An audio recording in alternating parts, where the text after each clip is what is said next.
discuss the tutorial and then provide your response. So if you have any questions, just let me know, or again, talk to Stephanie. Last time, of course, we talked about the Great War as a world war and as a total war. And today we're going to continue on with these themes and talk about the legacies of the war, move on with technology as well. We left off talking about expansion and the nature of the war expanding in and outside of Europe. There are other types of expansions, however, in World War I. One of them was technological. And technology played a paradoxical role in the war. Of course, the arms buildup in the 20th century meant that new technologies allowed for massive, massive carnage. We saw that, of course, in the film All Quiet on the Western Front, on the clip that we watched with the machine guns. So technologies facilitated destruction, but they didn't always play the role that people had expected. One example of this is the naval race. As you recall, there was quite a competitive naval rivalry between Britain and between Germany, but actually the German fleet largely stayed in the dock during the war, so the war wasn't as naval-based as Germany had expected it to be. Airplanes and tanks were introduced towards the end of the war. They allowed for improved defensive capabilities, but not really offensive capabilities. So technologies sort of created the nature of the war, which meant they assisted each side to defend itself in the trenches, but it didn't really allow for this elusive breakthrough that each side was hoping for. There's actually a good account, if you're interested in aviation, there's a very good account of dogfights and the air war in Merriman in your textbook. Other advances, of course, was poison gas. The Germans were the first to introduce poison gas in the spring of 1950. First chlorine, then mustard, and they used it against the Russians. But both sides were sort of unprepared for poison gas. For instance, in the first case, it was deadly against the Russians, but the German troops didn't realize this. So they retreated into their trenches and they used it again, but the wind actually blew it back into their own trenches. The British began using poison gas as well in the fall of 1915. And soldiers, for a while, had to sort of improvise ways to protect themselves. One of the ways they did this was by using their shirt or their jacket and urine formed a type of protection against the gas. Eventually, of course, gas masks became standard equipment for all sides, but gas actually killed approximately 79,000 soldiers. It also led to blindness, sometimes permanent, sometimes temporary. Hitler actually was temporarily blinded by poison gas in the war. Here too, there's a literary legacy. One of the most famous poems that came out of World War I was by Englishman Wilfred Owen, and pardon me for my Latin, but it's called Dulce et decorum est. And I'm going to read you the poem in English, not in Latin.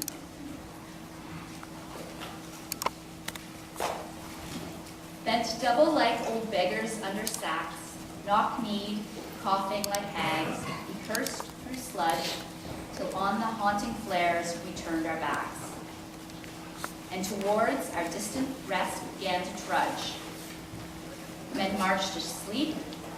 Many had lost their boots, but limped on, bloodshot. All went lame, all blind, drunk with fatigue, even deaf to the hoots. Of tired, outstripped, fine-knives, that dropped behind. Gas, gas, quick boys.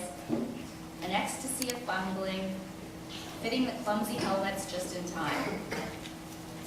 But someone still was yelling and stumbling, and floundering like a man in fire or lime. Dim through the misty panes and thick green light, as under a green sea I saw him drowning in all my dreams before my helpless sight. He plunges at me, guttering, choking, drowning. If in some smothering dreams you too could pace behind the wagon that we flung him and watch the white eyes writhing in his face, his hanging face like a devil sick of sin, if you could hear at every jolt the blood come gurgling from the froth-corrupted lungs of Sina's cancer, bitter as the cud.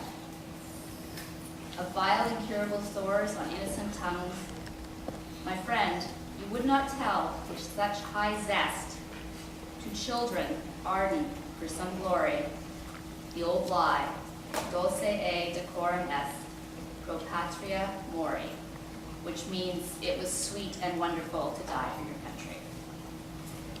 So today, I want to suggest that World War I was a war without winners. And this is related to the notions of total and world war. Because the totality of the war ensured that the costs sort of spiraled higher and higher and higher. And people began to think, what would be worth all of this terrible, terrible cost? The global nature, of course, augmented this question, or it magnified it, because it made it urgent for people in all parts of the world with conflicting ideas and hopes for reward. So the theme of no winners isn't just sort of a moral claim about the futility of war, the destructiveness of war in general. It's about this particular war and the nature of how this war played out. Only in a very few cases was it completely clear and obvious why certain countries went to war. Serbia, of course, was attacked by Austria-Hungary. Belgium was invaded by Germany, and Belgium was a neutral country. Even the French, to some extent, can claim somewhat of a defensive war. But to the other countries, it's not as clear. German fear about encirclement and their actions based on this actually brought that into reality. That's exactly what happened. They ended up fighting a war on two fronts. So what would victory mean? Would it mean the total destruction of your enemy? Of course, you had the empires, British, Austrian-Hungary, Russian, Ottoman, and they all entered with calculated ideas about how to protect their domestic security, but also their external security, or what they perceived was their external security and their external borders. Victory in this case, does this mean sort of destruction against all external claims?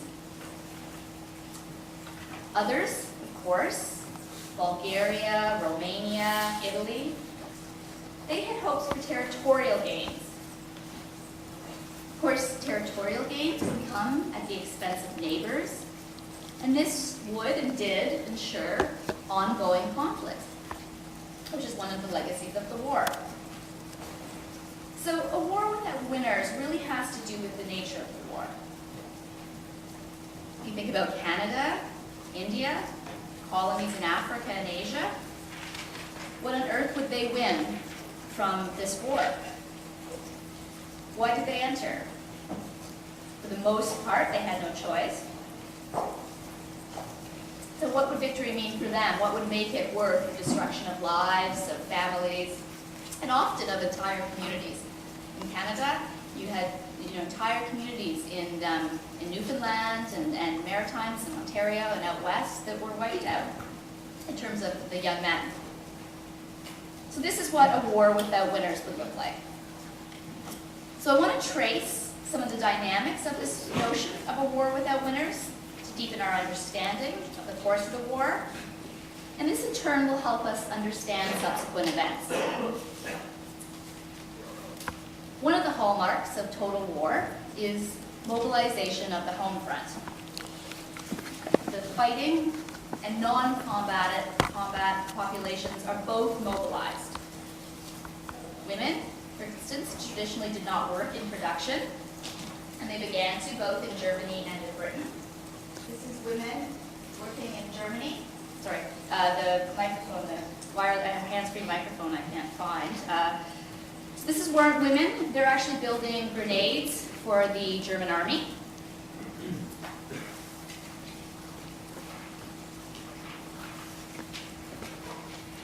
In Germany, in December 1916, there was a law that said all men between the ages of 17 and 16 were required to work the war industry. This meant either within production and industry, or of course, serving in the army. Women were coerced to work. By the end of 1916, the German government was largely in the hands of the military leadership. And you'll see why this is important towards the end of the war. In Russia in 1917, 43% of the women, or 43% of the workforce were women. There were also a huge number of refugees fleeing combat zones, particularly Poles, Hungarians, Ukrainians, on whose territory the war was fought. So the economy and the society really contributed to the war effort together. In Germany, there was also a blockade. The British blockaded Germany. So there was food rationing. It's just this is actually in 1918. That's an example of a family's, a week's worth of family rations in Germany towards the end of the war. So this put huge, enormous strains on the home front in the form of strikes. There were mutinies, of course, in the army as well. And there were bread riots, both in Austria and in Germany. In terms of British territory, in Ireland in 1916, there was the Easter Rebellion. Irish Republicans opposed Britain in order to gain Ireland's independence. The Germans actually encouraged the Irish Republicans to prepare for an insurrection in Dublin, and it was set for Easter Sunday, 1916. A gentleman by the name of Sir Roger Casement was an Irish nationalist and a critic of British imperialist practices. And he tried to form an Irish League. And he tried to lobby Germany to provide sort of arms and practical assistance to the Irish Republicans. He soon, however, began to realize that Germany really was not going to provide much assistance. So he went back to Ireland. He landed on the Irish coast with the hope of convincing the Irish Republicans to cancel the insurrection. But he was immediately arrested, and the uprising went ahead. And it was a terrible, terrible affair. It was very bloody. It went on for 4 days. And there were approximately 450 Irish Republicans killed.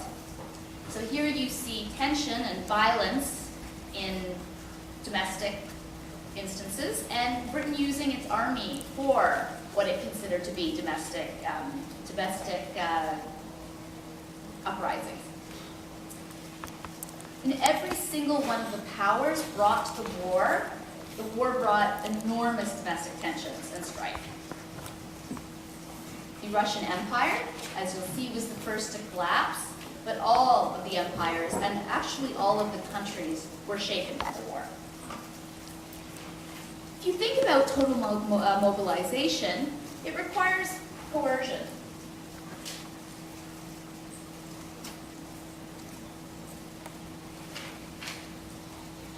Governments needed to use force often to break up strikers or bread rioters.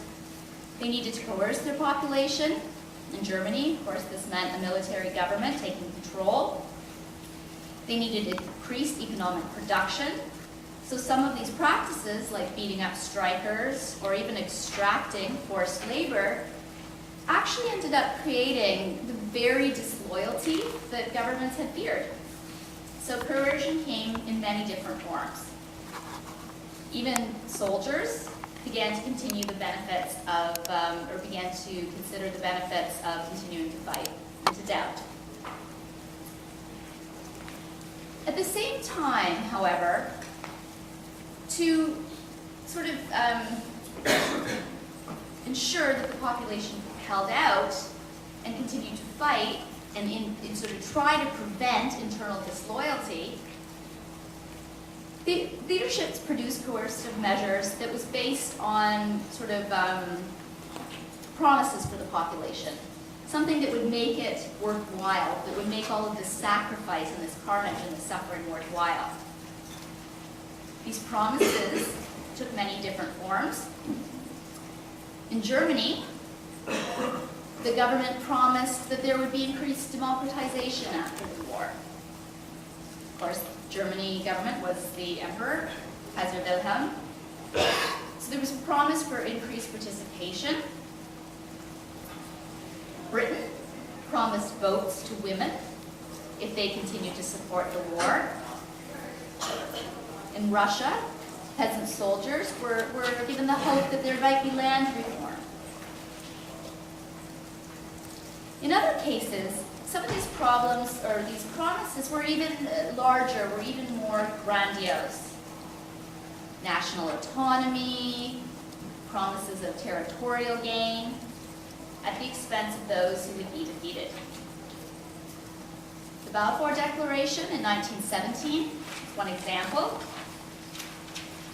In the late 19th century, early 20th century, more and more Jews in Europe began to long for a homeland in Palestine, which was part of the Turkish Ottoman Empire. By 1914, approximately 85,000 European Jews had moved there. And the British government generally supported the sort of the Zionist movement for a Jewish homeland. November 2nd, 1917, the British government promised that after the war, the Jews would be given their homeland in Palestine once the Turks had been defeated, provided that such a state would recognize the right of the Arab populations who already lived there. The Balfour Declaration actually contradicted an agreement that was secretly signed in 1916 between France and Britain, which sort of agreed to divide other parts of the Middle East into zones of influence. The British government hoped that creating Palestine as a Jewish state would serve as a buffer between the Suez Canal and Syria. And again, there are good maps in Merriman for you to sort of orient yourself in this regard. And Syria was controlled by France, or would be. So you can see that even at this stage, European countries are still thinking, with an imperialistic mindset.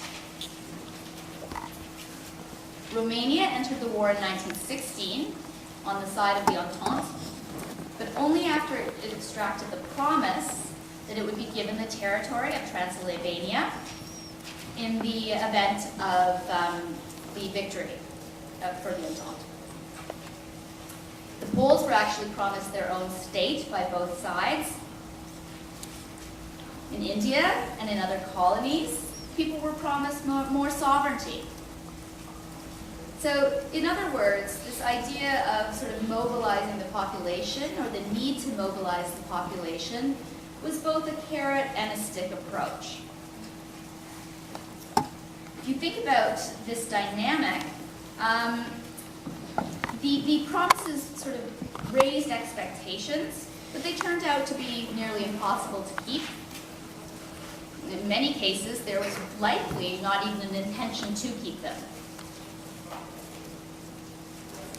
Thinking about it in this regard, probably won't come as a surprise that one of the practices that came out of this process of expectations and sacrifice and misery became the scapegoating of certain elements in internal populations who were sort of blamed for the losses or the suffering and the misery. It's easier to blame supposed internal traitors for military failures than for military leaders and governments to take responsibility of what's happening both on the home front and the front lines. So this dynamic in turn took some massively destructive forces. It's no coincidence that total war brought about genocide and mass murder of Armenians in the Ottoman Empire, or in Ottoman Turkey in 1915. I'm going to cover this very briefly. You can read more details in your text. But since 1908, when a group of military officers in Ottoman Turkey, known as the Young Turks, had launched a coup, the government had been mainly under the control of this group, and then the war effort as well. By the time of the Great War, as we learned, the Ottoman Empire was already in severe decline. It had lost many of its territories in Europe, also much in North Africa and Middle Eastern territory.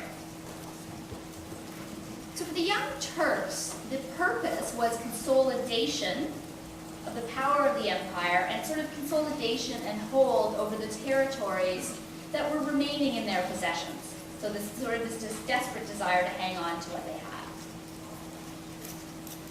One tool they used was Turkish nationalism.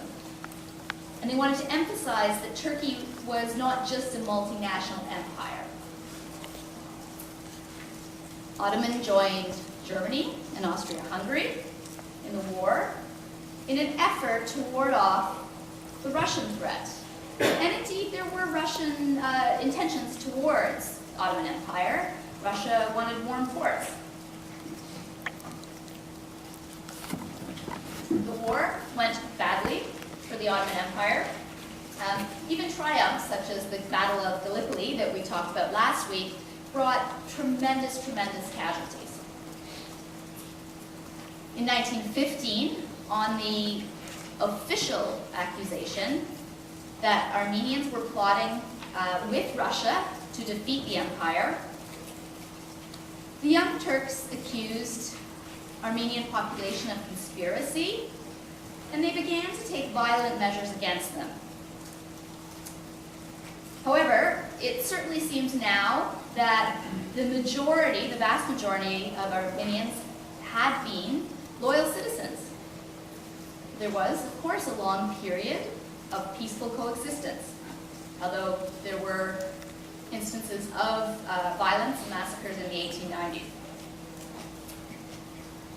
Nevertheless, the accusation that they were traitors was used as an excuse first to dispel the Armenians from the Ottoman armies and disarm them, and that, in a sense, creates the reality of disloyalty.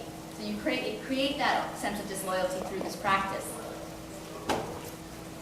There was, to begin with, the rounding up of intellectuals and other community leaders,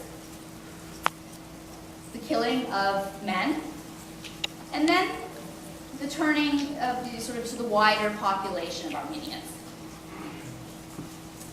In late May, there was an order to expel Armenians from certain territories and force them into Syria. They were rounded up, more than 1 million, and sent in what became death marches. They were allowed to take very little with them. Often their property was seized by neighbors or seized along the way. So you had these huge columns of very desperate people dying of starvation or exhaustion. There were other forms of brutalization, rape, and just extreme violence. The estimate is that approximately 1 million died in this process of expulsion and deliberate killing. Of course, there were some attempts to shelter Armenians, individual Armenians or their entire families. The local populations sometimes made these attempts. There were also foreign observers who reported evidence of this violence. German missionaries, for instance, recorded evidence and tried to use this to get their country, to get Germany, to sort of pressure their ally to stop the violence. The U.S. ambassador launched humanitarian efforts as well. And this violence was widely known, and it was widely publicized as war propaganda by the British and the Russians and enemies of the Ottoman Empire. So there was international knowledge at the time. You can see the international elements of this event. But other kinds of scapegoating also took place. The war, for instance, was not going very well for the Germans in 1916. Battle of the Somme, Verdun. There were accusations then that German Jews, which were a very, very small percentage of the German population, actually less than 1%, accusations that they were shirking their military duty and profiting from the war. And this sort of spread throughout the home population as well as the military. So, in response, the military leadership decided to carry out a so-called Jewish census, which was a study of German Jews and their contribution to the war effort. Figure out how Jews were contributing and whether they were contributing sort of in proportion to their share of the population. The results were that they were, in fact, probably contributing more than their share based on the percentage of their population. The results, therefore, did not confirm anti-Semitic accusations. But these results were actually never published. They were never released. The reasons why aren't really clear even to this day. But some anti-Semitic elements in the population and in the military immediately seized on the suppression of these numbers as evidence that what would have been released would have been devastating for the Jews. So the idea that the Jews were not contributing, that the military leadership was worried that if the population sort of was made aware of this, that there would be more upheaval and chaos. So this is typical, this kind of conspiracy theory is typical of anti-Semitism. And it shows you how conspiracy theories are fueled, because there's no evidence. So internal enemies were a common trope during this period, this war.